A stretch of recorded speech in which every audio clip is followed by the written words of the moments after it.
You ever look at one of your smart gadgets, like a smart light bulb or maybe a fitness tracker, and just wonder what's really going on in there?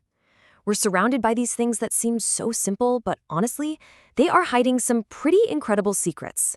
And today, we're going to pull back the curtain on one of the biggest. I mean, really think about it for a second.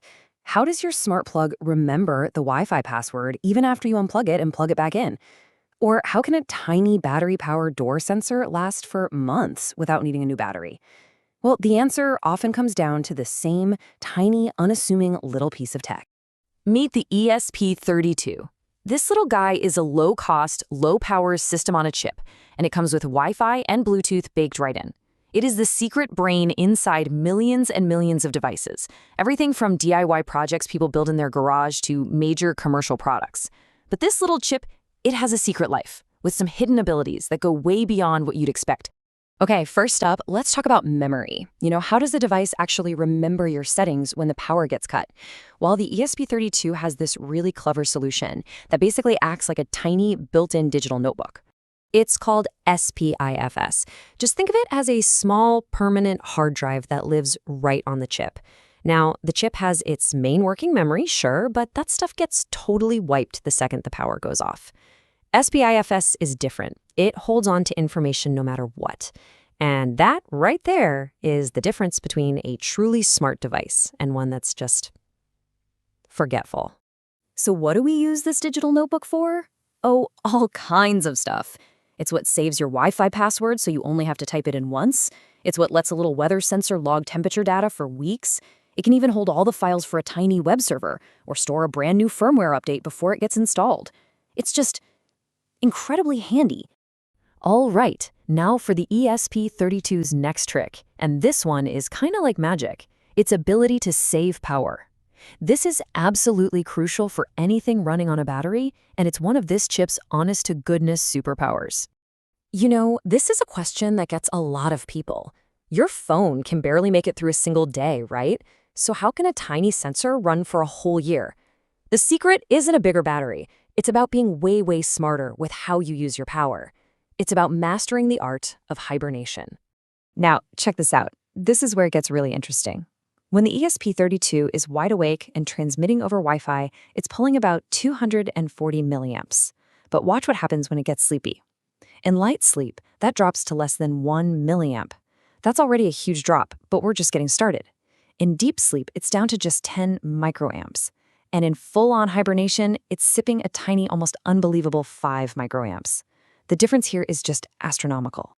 To really put that into perspective, just look at this chart. The difference between active mode and hibernation mode, it's like the difference between a rock concert and a single pin dropping in a library. The chip can wake up, take a reading, send it off, and go right back to sleep in a fraction of a second. That's the secret to that crazy long battery life. So we've seen that the ESP32 is smart and super efficient, but its most powerful secret, well, it's also its most controversial. You see, that wireless radio isn't just for Wi-Fi and Bluetooth. It can be turned into a kind of wireless skeleton key. That incredible flexibility of its radio, its power to connect to so many things, well, that also means it can be used to interfere with them in some pretty serious ways. So here's the deal. Security researchers found that by digging deep into the chip's undocumented low-level functions, kind of like finding the secret engineer's manual, you can get direct, raw control over its radio. This suddenly changes the ESP32 from just another component into a really powerful platform for security research and, well, for launching attacks. This allows for something called a cross-protocol attack. See, the ESP32's radio works in the 2.4 gigahertz band, and that frequency is crowded. There's Wi-Fi, Bluetooth, Zigbee, all sorts of stuff. With the right programming, you can trick the chip into speaking languages it was never designed for.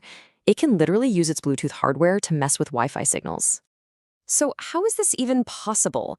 Well, basically you bypass all the normal, safe software layers. By hijacking the really low-level functions that talk directly to the radio hardware, you get raw, unfiltered control. From there, you can build your own tools to create and send out signals for totally different wireless protocols. And look, this isn't just a theory. This technique has been used to build real tools that can do some serious damage. We're talking about things that can kick every device off a Wi-Fi network, or sniff the data coming from a heart rate monitor, or even type things on someone's computer by injecting keystrokes into an insecure wireless keyboard. It can disrupt and listen in on a huge range of devices sharing that same airspace. So this all leads us to a pretty fundamental question, doesn't it? The same exact tool can be used to build things up or to tear them down, to defend a network or to attack it. And the ESP32 is a perfect, and I mean perfect, example of this duality. On one side of the coin, this hidden power is an incredible gift for security professionals. They can build cheap, effective tools to test networks and find security holes before the bad guys do. It's an amazing way to learn. But on the flip side, that exact same power can be used to launch those very same attacks, from shutting down Wi-Fi to stealing sensitive data.